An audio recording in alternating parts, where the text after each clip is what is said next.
பிதா சுதன் பரிசுத்த ஆவியின் பெயராலே ஆமேன். புனித பவுல் உரோமியருக்கு எழுதிய திருமுகத்தில் இருந்து வாசகம். அதிகாரம் 12, இறை வார்த்தை 12. எதிர்நோக்கி இருப்பதில் மகிழ்ச்சி கொள்ளுங்கள், துன்பத்தில் தளரா மனதுடன் இருங்கள், இறை வேண்டலில் நிலைத்திருங்கள். ஆண்டவரின் அருள்வாக்கு. இறைவா உமக்கு நன்றி. கிறிஸ்துவுக்குள் பிரியமான என் அன்பு சகோதர சகோதரிகளே, நம் ஆண்டவராகிய இயேசு கிறிஸ்துடைய திருப்பெயரினால் உங்களையும் உங்களுடைய குடும்பத்தையும் நிறைவாக ஆசீர்வதிக்கின்றேன். நீங்களும் என்னை ஆசீர்வதித்து எனக்காக ஜெபிக்கும்படியாக உங்களிடம் நான் கேட்டுக்கொள்கின்றேன். அன்பார்ந்தவர்களே, சில நேரங்களிலே அநேக தடைகள் இருக்கின்றன. அந்த தடைகள் வரும் பொழுதெல்லாம் நான் நினைத்து கொள்ளக்கூடிய ஒரே ஒரு காரியம், கடவுள் நான் கேட்பது சில காரியங்களை விரும்புவது இல்லை என்று மன நிறைவோடு ஏற்றுக்கொள்கின்றேன். எனவே தொடர்ந்து எனக்காக ஜெபியுங்கள், என்னுடைய பணிக்காக ஜெபியுங்கள். இன்னும் அநேக ஆத்துமாக்களை அவருடைய திரு சமூகத்தில் கொண்டு சேர்க்க வேண்டும். நான் பணி செய்யக்கூடிய அந்த பணியிட தளத்திலே அநேக ஆத்துமாக்கள் ரட்சிக்கப்பட்டு இயேசுவை ஏற்றுக்கொண்டு இன்னும் அநேக பேர் கோயிலுக்குள் கடந்து வந்து ஜெபிக்க வேண்டும் என்று சொல்லி நீங்கள் எனக்காகவும் மன்றாடிக் கொள்ளுங்கள். நானும் தொடர்ந்து உங்களுக்காக ஜெபிக்கின்றேன். அன்பார்ந்தவர்களே, இந்த நாளிலே ஆண்டவர் உங்களை பார்த்து சொல்லுகின்றார், என் மகனே மகளே, துன்பத்தில் ஏன் நீங்கள் தளர்ந்து போய் இருக்கிறீர்கள் என்று உங்களை குறித்து அவர் கவலையோடு கேட்கின்றார்.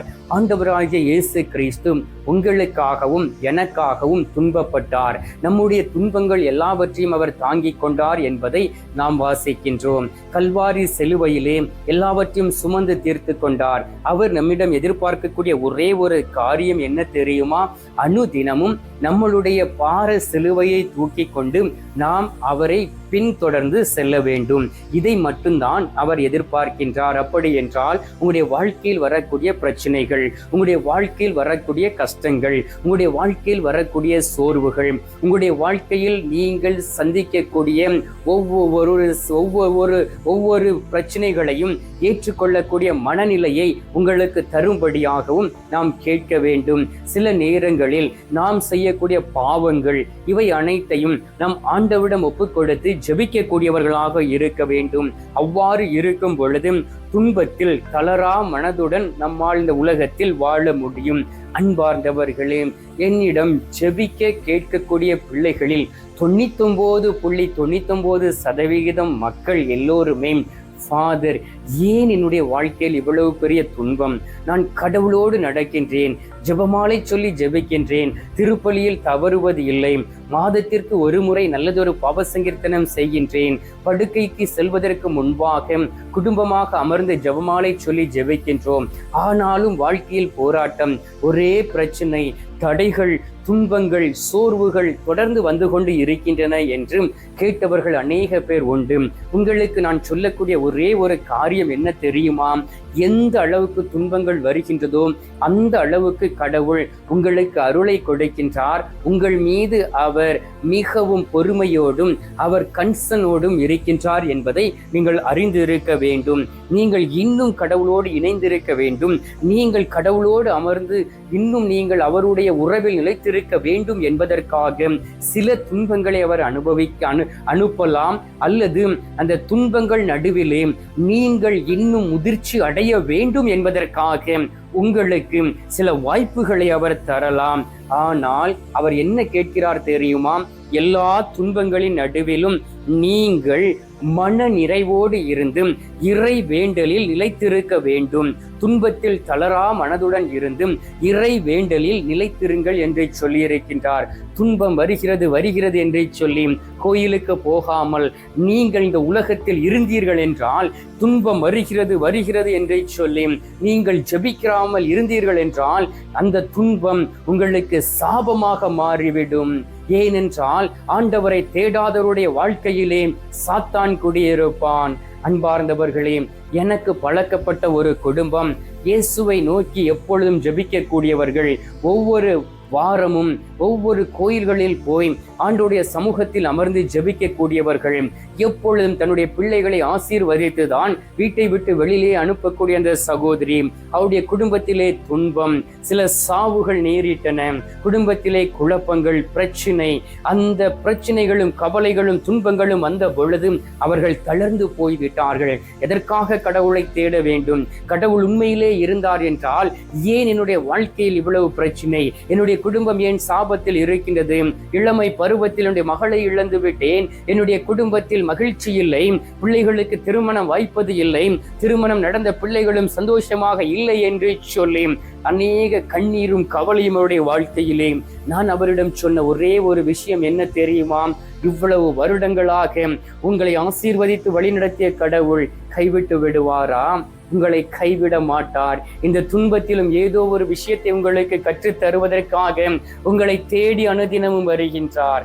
நீங்கள் அவரை நோக்கி கூப்பிடுங்கள், அவரிடம் பேசுங்கள், அவரை ஒவ்வொரு நாளும் இயேசுவே என்னிடம் வாரும் என்று சொல்லி மன்றாடுங்கள். அந்த இறை வேண்டலில் நிலைத்திருங்கள். தளரா மனதுடன் இருக்கும் பொழுது அவர் உங்களை ஆசீர்வதிக்கவே ஆசீர்வதித்து உங்களை உயர்த்துவார் என்று அவருக்கு ஆலோசனை சொன்னேன். அன்பார்ந்தவர்களே, அவர்கள் மீண்டும் மனமாற்றத்தோடு ஆண்டவரை நோக்கி ஜெபிக்க ஆரம்பித்து இருக்கிறார்கள். ஏனென்றால் ஆண்டவரை விட்டு நாம் பிரிந்தோமே என்றால் நம்மால் இந்த உலகத்தில் வாழ முடியாது. கொலேசியர் 4வது அதிகாரம் 2வது வார்த்தையை வாசித்து பாருங்கள். தொடர்ந்து இறைவனிடம் வேண்டுங்கள், விழிப்போடும் நன்றி உணர்வோடும் அதில் ஈடுபடுங்கள் என்று சொல்லி ஜெபிக்கும் பொழுதும் விழிப்போடு இருக்க வேண்டும், நன்றி உணர்வோடு இருக்க வேண்டும். நன்றி உள்ள ஜெபம் எப்பொழுதும் கடவுளுடைய காதிலே சீக்கிரமாக கடந்து சென்று நமக்கு ஆசீர்வாதத்தை கொண்டு வரும். எப்படி ஜெபித்தாலும் ஒரு காரியமும் நடப்பது இல்லையே, ஒரு ஆசீர்வாதம் வருவது இல்லையே என்று சொல்லி இந்த நாளில் நீங்கள் நினைக்கலாம். உங்களை பார்த்துதான் ஆண்டவர் சொல்லுகின்றார். எஸ்ரா 8வது அதிகாரம் 23வது வார்த்தையிலே, நாங்கள் நோன்பிருந்து இதற்காக எங்கள் கடவுளிடம் வேண்டிக் கொண்டோம், அவரும் எங்களுடைய மன்றாட்டை கேட்டருளினார். அல்லேலூயா. ஒருவேளை நீங்கள் உபவாசம் இருந்து ஜெபிக்கலாம். இந்த நாளிலே பரிசுத்த வாழ்க்கைக்காக உபவாசம் இருக்கலாம். குடும்பத்தில் இருக்கக்கூடிய துயரம் மாறுவதற்கு உபவாசம் இருந்து ஜெபிக்கலாம். குடும்பத்தில் பிள்ளைகளுடைய வாழ்க்கையில் மாற்றம் வர உபவாசம் இருந்து ஜெபிக்கலாம்.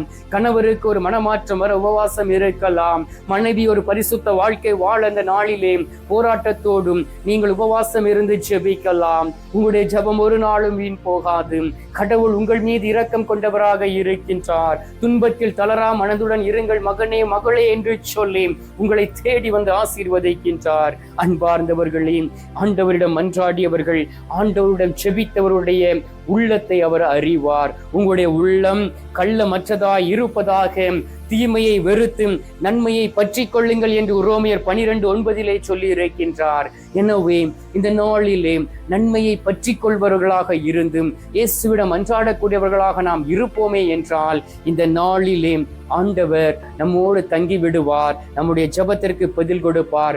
துன்பத்திலும் தளரா மனதோடு நாம் இருந்து ஆண்டவரோடு மகிழ்ச்சியாக சந்தோஷமாக இருக்க முடியும். எனவே இந்த நேரத்திலே ஆண்டவராகிய இயேசு கிறிஸ்து நமக்கு கொடுத்திருக்கக்கூடிய இந்த வாய்ப்பை பயன்படுத்தி நாம் அவரிடம் சில மணி துளிகள் உற்சாகத்தோடும் கண்களை மூடி பரிசுத்தம் வர வேண்டும் என்று சொல்லி, பாவத்திலிருந்து விடுதலை அடைய வேண்டும் என்று சொல்லி நாம் மன்றாடுவோம். எங்கள் பரலோக தந்தையே, இயேசு கிறிஸ்துவே, தூயனல் ஆவியே, தகப்பனே, இந்த அருமையான காலை பொழுதிற்காக உமக்கு நன்றி சொல்லி உம்மை துதிக்கிறோம் அப்பா. இந்த காலை பொழுதிலே நீர் எங்களை தேடி வந்திருக்கின்றீர். எங்களை ஆசீர்வதித்து எங்களை பலப்படுத்தி எங்களை இந்த உலகத்திலே வாழ வைக்க எங்களுடைய துன்பங்களை தாங்கிக் கொள்ள வந்திருப்பதற்காக உமக்கு நன்றி சொல்லி உம்மை துதிக்கிறேன் அப்பா. இதோ உம்மை தேடி வந்திருக்கக்கூடிய ஒவ்வொரு பிள்ளைகளுக்காக உம்மை ஸ்தோத்திரிக்கின்றேன். உமது பெயரினால் அவர்களை ஆசீர்வதிக்கின்றேன். ஒவ்வொரு நாளும் என் ஆண்டவரை தேடி வரும் பொழுது அவர்களுடைய கனத்த இதயம் இந்த நாட்களிலே மாற வேண்டுமாய் மை நோக்கி செபிக்கிறேன் அப்பா. போராட்டமான இதயத்தோடு உம்மை தேடி வந்திருக்கலாம். கஷ்டமான நெஞ்சோடு உம்மை நாடி வந்திருக்கலாம். வருத்தத்தோடும் கவலையோடும் உம்மை தேடி இருக்கலாம். இனி நான் என்ன செய்வேன், எப்படி வாழ்வேன், எனக்கு யார் இருக்கிறார்கள் என்கின்ற எண்ணத்தோடு வந்திருக்கலாம். இயேசுவே, உம்மை தவிர அவர்களுக்கு வேறு யார் தகப்பனே ஆதரவு உண்டு? நீர் அவர்களை ஒரு நாளும் கைவிடாத தெய்வமாக இருக்கின்றீர். ஆண்டவரே, ஆண்டவரே, திருத்துதர் பணிகள் 1வது அதிகாரம் 14வது வார்த்தையிலே வாசிக்கின்றோம். அவர்கள் அனைவரும் சில பெண்களோடும் இயேசுவின் சகோதரர்களோடும் அவருடைய தாய் மரியாவோடும் இணைந்து ஒரே மனதோடு இறைவனிடம் வேண்டிக் கொண்டு இருந்தார்கள், பரிசுத்த ஆவியானுடைய வல்லமையை பெற்றுக்கொள்வதற்காக என்று. ஆம் தகப்பனே, இந்த நாளிலே யார் யாரெல்லாம் சோர்ந்து போய் இருக்கிறார்களோ அவர்களுக்குள் உயிர் தரும் அந்த ஆவியை அனுப்பிடுவீராக. துன்பத்தில் தளரா மனதோடு இருக்கக்கூடிய பாக்கியத்தை கொடுப்பீராக. ஜபத்தில் நிலைத்திருக்கக்கூடிய பிள்ளைகளாக மாறுவார்களாக. தீமையை வெறுத்து நன்மைகளை நாடுவார்களாக. பழிவாங்கும் எண்ணங்கள் மாறுவனவாக. கஷ்டங்களோடும் வேதனையோடும் இருக்கக்கூடிய நேரத்திலே சினத்தின் ஆவி அவர்களை தொடர்ந்து வரலாம். அந்த சினத்தை விட்டு வெளியிலே வருவார்களாக. ஆண்டவரே, ஒவ்வொருவரையும் அன்பு செய்யக்கூடிய பிள்ளைகளாக மாறுவார்களாக. எதிரிகள் பசியோடு இருக்கும் பொழுது அவர்களுக்கு உணவு கொடுப்பவர்களாக மாறுவார்களாக. தாகத்தோடு இருப்பவருடைய தாகத்தை தீர்க்கக்கூடியவர்களாக மாறுவார்களாக.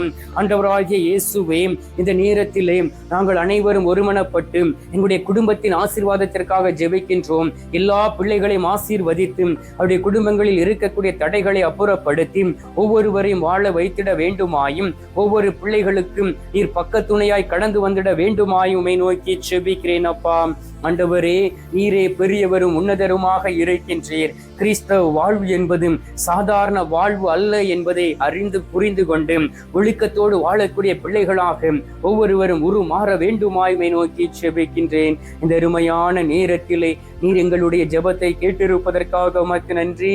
ஜெபத்தை கேட்டு பதில் தந்திருப்பதற்காக உமக்கு ஸ்தோத்திரம், ஸ்தோத்திரம், ஸ்தோத்திரம்.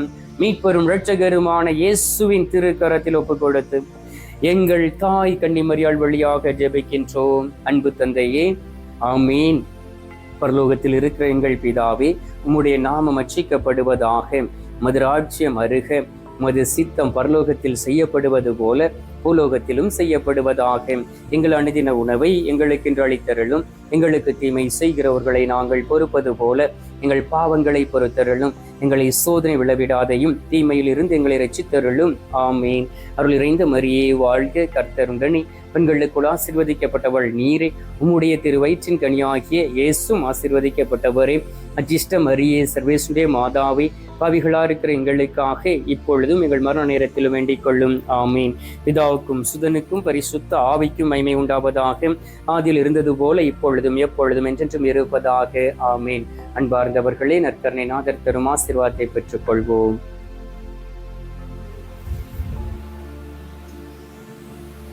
எல்லாம் அல்ல இறைவன் பிதா, சுதன், பரிசுத்த ஆவி உங்களை ஆசீர்வதிப்பாராக. ஆமீன்.